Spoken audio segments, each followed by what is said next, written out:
Olá, minhas amigas e meus amigos, saudações a todos. Gostaria de mais uma vez agradecer a todos que têm me mandado mensagem, a todos que têm compartilhado as nossas ideias, compartilhado os nossos vídeos. Peço a vocês que não esqueçam de dar aquele likezinho ao assistir nosso vídeo, que é aquele sinal de positivo quando vocês terminam de ler, para que assim o YouTube possa sugerir nossos vídeos para mais pessoas, para que a gente então amplie esse debate, essa discussão. Tem algumas pessoas me criticando, dizendo que eu estou buscando atacar os evangélicos. Vou deixar bem claro aqui para que todos possam entender que eu não faço nos meus vídeos, eu não faço na minha fala apologia ou demonização de nenhum tipo de religião. Eu respeito a todas. O que eu tenho criticado e vou continuar criticando são as posturas dos ditos pastores, bispos, representantes dessas igrejas neopentecostais, que têm usado o seu poder de fala, o seu poder de mídia, para influenciar de maneira negativa as pessoas, defendendo o fim do isolamento social, defendendo as barbaridades promovidas e praticadas pelo presidente da República. Então, isso eu não vou me calar, isso eu não aceito. Então, eu deixo bem claro, eu não defendo e nem demonizo nenhum tipo de religião.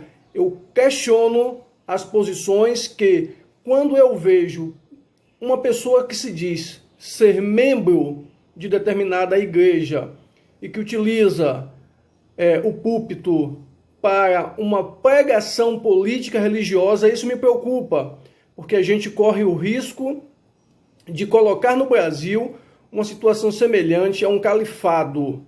E assim, eu vejo essas pessoas e comparo essas pessoas ao Papa Urbano II, que lá em 1095 promoveu a primeira cruzada, ou seja, a expansão da Igreja Católica. Então essas pessoas, para mim, não é diferente de nada lá de Urbano II. Eles querem justamente ampliar o seu poder político, ampliar o seu poder midiático, aumentar as suas riquezas e promover, assim, um domínio de massa. Então, com relação a isso, eu vou protestar sempre, eu vou falar sempre, goste ou não. E falaria da mesma forma se fosse de qualquer outra religião, independente de qualquer uma. Aqui a gente não está para poder fazer apologia a ninguém, a gente está para discutir as coisas que a gente acha correto, as coisas que a gente entende que devem ser discutidas, é evidente que respeitando a todos. Para aqueles que não conhecem o significado da palavra respeito, é bom lá buscar no dicionário. Vamos tratar também de um tema seguinte que as pessoas estão esquecendo bastante, é a questão da violência contra a mulher nesse período de pandemia. Infelizmente, é um dado triste, mas tem aumentado de maneira significativa, assustadora, preocupante, todo e qualquer tipo de violência contra as mulheres. E eu sou um dos defensores aqui da Lei Maria da Penha. Para mim é um avanço muito significativo. É evidente que se precisa ampliar mais essa ação da Lei Maria da Penha, dar suporte a essas mulheres, dar condições para que elas possam voltar a se inserir no mercado de trabalho, para que elas tenham condições de criar seus filhos sem medo, para que essas crianças possam ter uma assistência educacional e psicológica, que isso é fundamental, para evitar que no Brasil aconteça o que a gente está acontecendo.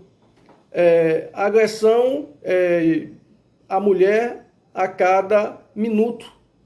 Então são centenas de dezenas de milhares de casos. Na Argentina, por exemplo, eles têm lá o Disque Denúncia, que é 144, onde foi trabalhado junto com as farmácias e as redes de mercado, que quando a mulher liga e fala fita vermelha, ele já entende e aciona a polícia. Aqui com as delegacias, muitas vezes sem estar atendendo de maneira presencial, nem todas as mulheres têm acesso a condições de fazer um boletim de ocorrência online, porque muitas não têm nem sequer celular, outras não têm o celular, mas não têm acesso à internet. E, infelizmente, muitas dessas têm sofrido essas agressões porque em determinado momento da vida não teve condições de estudar, de ter um trabalho, de ter uma formação que lhe garantisse o sustento necessário para si, para seus filhos, e se vê à mercê disso. Porque para mim, homem que bate na mulher não é homem, é covarde. Porque se colocar ele junto com outro homem para poder realmente ele mostrar a sua masculinidade, porque muita gente acha que ser homem é simplesmente ter o órgão genital masculino no meio das pernas, e isso é uma idiotice. Eu conheço muitas mulheres aqui que eu poderia citar centenas delas que são muito mais homens do que muitos homens. Mas eu não estou aqui fazendo política de gênero. Eu estou aqui fazendo um combate à violência contra a mulher, à violência contra a criança, que infelizmente está acontecendo, está aumentando, e as autoridades públicas e policiais precisam estar intervindo, precisam estar ampliando essas ações para que a gente possa justamente reprimir, combater e punir esses agressores, e colocando eles no lugar de devido, que é na cadeia. Porque lugar de homem que bate em mulher é na cadeia, doa a quem doer. Então está aqui meu recado, está aqui meu protesto. E assim, mulheres, abram a boca, defenda-se, vocês não são inferiores nem menores do que ninguém. O papel de vocês na sociedade brasileira é muito grande, muito importante, e a gente precisa mais de mulheres assumindo as responsabilidades sociais e políticas desse país. A gente precisa ter nesse país uma ampliação do debate da participação da mulher na política, na sociedade, na economia como um todo. Porque se a gente for buscar o início da sociedade, como ela foi composta, ela sempre foi matriarcal. E alguns espertos resolveram mudar esse quadro, colocando a mulher a um quadro de insignificância que ela não tem. Deixo isso aqui bem claro. E outra coisa que a gente vai tratar hoje é justamente as dificuldades que eu já falei várias vezes aqui, que o governo federal tem imposto para que as pessoas acessem o auxílio emergencial. É um absurdo destinar essas ações ou essa ação apenas à Caixa Econômica Federal. Porque nós poderíamos estar utilizando sim o Banco do Brasil, nós poderíamos estar utilizando sim as lotéricas, porque são 130 mil lotéricas no Brasil, nós poderíamos sim estar utilizando os Correios. E por que não faz?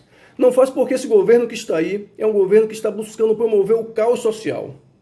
É um governo que está buscando utilizar a dificuldade que essas pessoas estão tendo para ter acesso a esse dinheiro, que muitas vezes é o único que eles vão ter para manter as suas necessidades básicas, para criar um ódio nessas pessoas contra a quarentena, contra o isolamento social. E está tendo um apoio muito significativo das igrejas neopentecostais.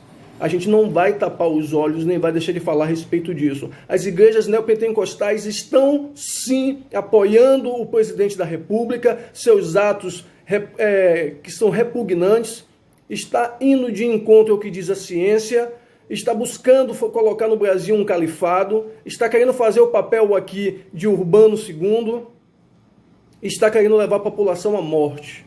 Essas pessoas deveriam ser julgadas como assassinas, deveriam ser processadas de acordo com o rigor da lei, deveriam ser tratadas como os ditadores, como os assassinos da ditadura do Chile e da Argentina, porque a ditadura aqui no Brasil ela foi dura, ela foi ferrenha, mas os seus assassinos, os seus conspiradores foram todos tratados depois como santos, como herói.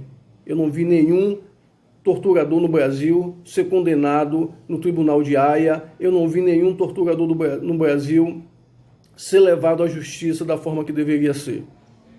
Então, a gente precisa abrir os olhos, a gente precisa, sim, entender a importância de discutir, de conclamar a população para não cair nessa história, nesse conto da carochinha.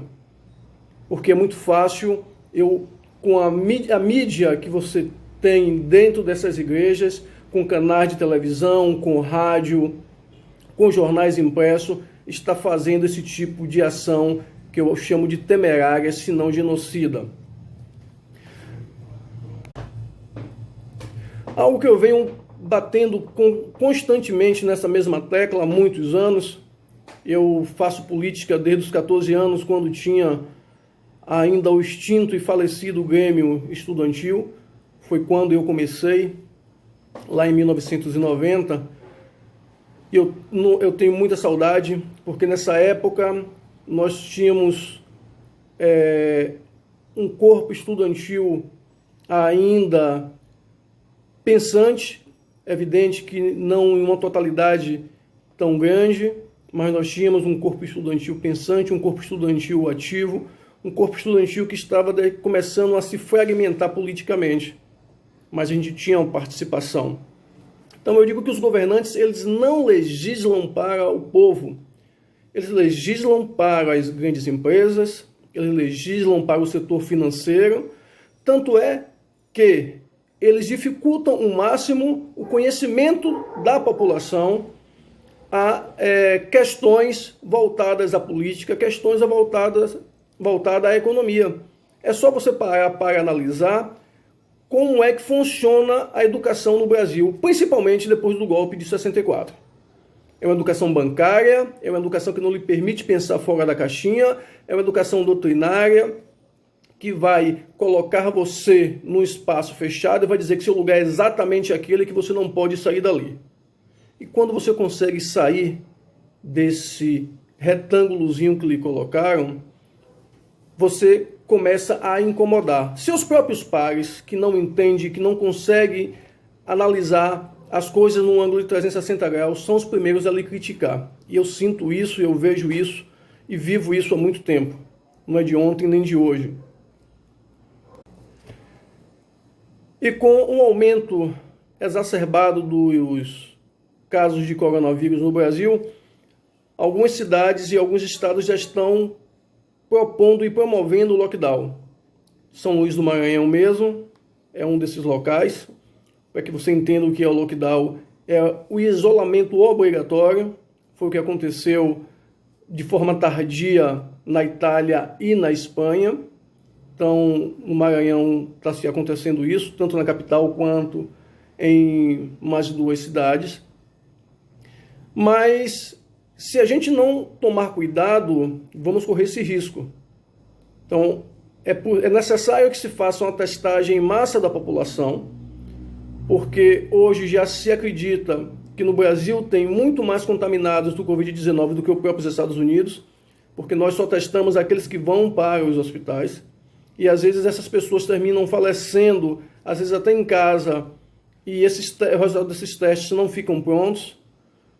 E quem está acompanhando aí os telejornais, mesmo sendo uma mídia que tem lado, que defende o neoliberalismo, que defende o Estado mínimo, e as pessoas às vezes me perguntam o que é esse Estado mínimo. O Estado mínimo é quando o Estado tem participação ínfima dentro da sociedade, onde a educação básica é privatizada, onde saúde é privatizada. É justamente o que defende Bolsonaro, o que defende Guedes. É o que a gente vê nos Estados Unidos, é o que a gente vê em muitos outros países. E, infelizmente, a gente corre o risco de viver isso aqui no Brasil. E hoje muita gente está delegando a função dos partidos progressistas justamente a Dória e a Witzel, no Rio de Janeiro, e Dória em São Paulo.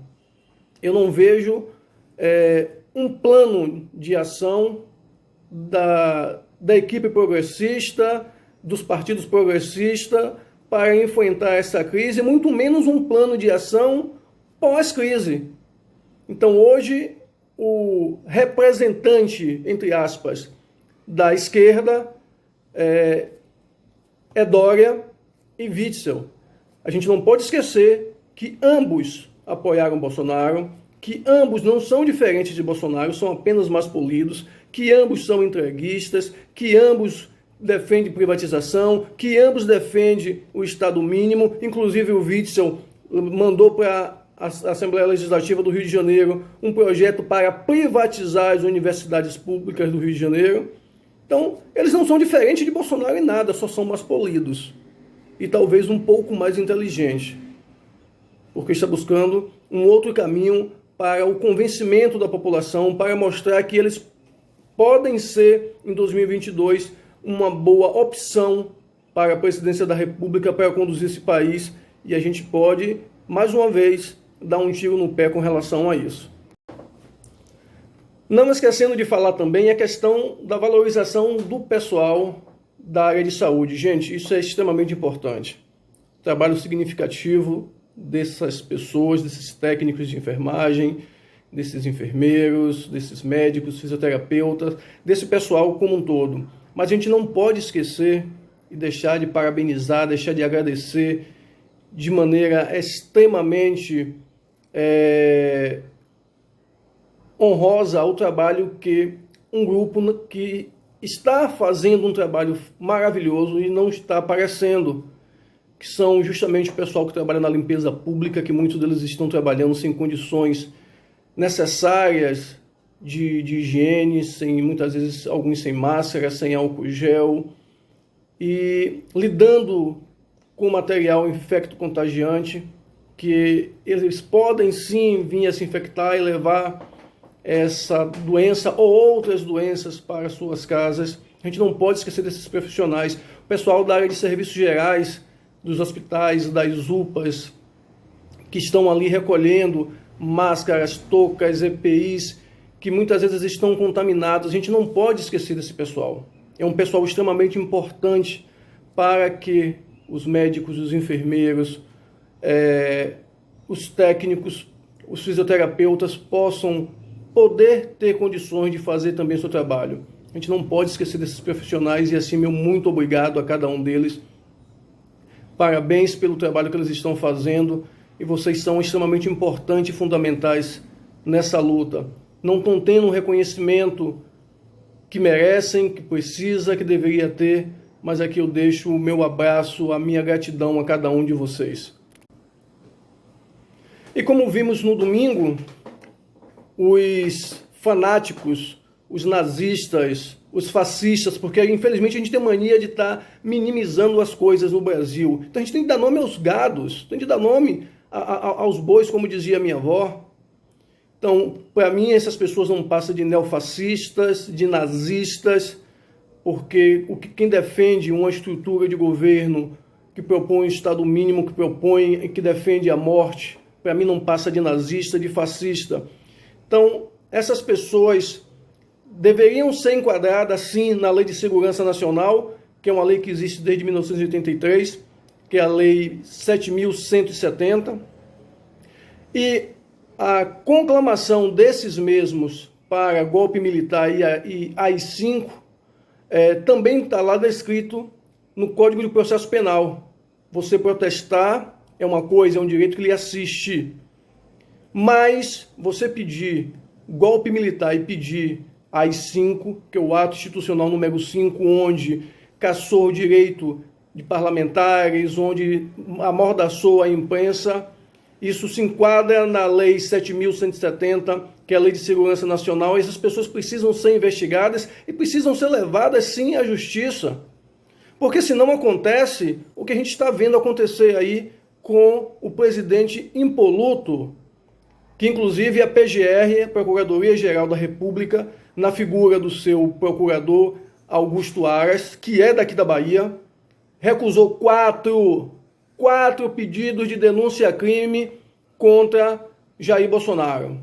E aí as pessoas querem me convencer de que a justiça não tem lado? Como que não tem lado? Se a gente for parar para analisar juridicamente, nós temos, no mínimo, aí, segundo eu conversei com um jurista semana passada, nós temos 14 crimes comuns contra Bolsonaro, que se a PGR tivesse a coragem de denunciá-lo, ele poderia ser afastado por até 180 dias. Nós temos 30 pedidos de impeachment contra o presidente Jair Bolsonaro em pouco mais de um ano de governo. Nenhum presidente na história do Brasil conseguiu isso. Mas ele consegue. Porque ele é uma vergonha para o país, uma vergonha para quem tem vergonha, uma vergonha para quem tem humanidade. Não é para quem bota lá uma camisa da seleção brasileira, pega a bandeira, que estão fazendo a bandeira de pano de chão, e diz que é patriota. Porque essas pessoas, para mim, são hipócritas. Assim como a empresária de Brasília, que agrediu os enfermeiros, assim como o funcionário da Secretaria de Promoção à Igualdade e em Defesa das Mulheres, que também não aparece lá no trabalho há 40 dias, mas estava lá para poder agredir as mulheres. Isso aí chama-se hipocrisia, além de barbárie. Essas pessoas precisam ser, sim, responsabilizadas juridicamente, criminalmente. E se for o caso, tem de botar na cadeia. Porque a lei não pode ter 2 pesos e uma medida. A lei não pode ser para preto, pobre, de favela, dura, latente, e para esse pessoal ser branda. A lei não pode condenar ou absolver aquele que comete crime somente pela cor da sua pele. Infelizmente, mais uma vez, o seu Procurador-Geral da República, Augusto Aras, mostra para a população brasileira que a lei no nosso Brasil ela tem 2 pesos e uma medida. Ela tem lados. O lado de quem está no poder, o lado de quem manda, o lado de quem detém a caneta. E enquanto a gente continuar achando que não deve discutir política, nós vamos continuar vivendo esse tipo de situação, nós vamos continuar vivendo esse tipo de barbaridade, de monstruosidade no nosso país. Então, para você que não aprendeu a gostar de política, aprenda, porque você faz política do dia que você nasce ao dia que você morre. Você pode não gostar de política partidária, é um direito que lhe assiste, mas, felizmente ou infelizmente, a política partidária é o que dá as notas e rege tudo o que acontece nesse país. Quanto vai ser destinado para a saúde, para a educação, o que é que vai ser privatizado, qual vai ser o aumento do salário mínimo, se você vai ter ou não direito a se aposentar, como nós vimos a política partidária tirar direitos trabalhistas, aumentar o tempo de contribuição para a aposentadoria do INSS, e a população abre a boca e diz: eu não gosto de política. Mas é capaz de colocar, com todo respeito às religiões, uma Bíblia debaixo do braço, fazer o sinalzinho de arma, empendurar uma bandeira amarrada no pescoço e dizer que o presidente da República é o enviado por Deus. Se uma pessoa que é enviada por Deus propõe assassinato, tortura e coisa desse tipo, quando for enviada pelo Satanás vai ser o quê? Caso vocês que andam com a Bíblia debaixo do braço como enfeite, que são ratos de igreja, que simplesmente se apega a um parágrafo de determinado trecho da Bíblia lida por algum pastor para poder fazer um discurso. O primeiro socialista desse país, desse planeta, foi Jesus Cristo. Porque quando ele diz lá ao rico: vende tudo que você tem, distribui com os pobres e me segue, ele está justamente falando em igualdade. Está colocando que todos nós somos iguais. E que não preciso andar com um carro de $1 milhão enquanto o outro não tem onde morar. Trazendo isso para a nossa realidade. Se vocês não entendem isso, o problema é de vocês. E o problema não é mental, o problema é de caráter. Infelizmente, num país tão desigual, um país onde aceita de maneira natural violência contra a criança, violência contra a mulher, corrupção como sendo uma prática normal, nós vamos continuar vendo esse tipo de pessoas, esse tipo de seres, a gente não pode chamar de humanos, pregando e fazendo todo esse tipo de monstruosidade em nome de um Deus que eu não sei qual é e uma pátria que infelizmente não me representa.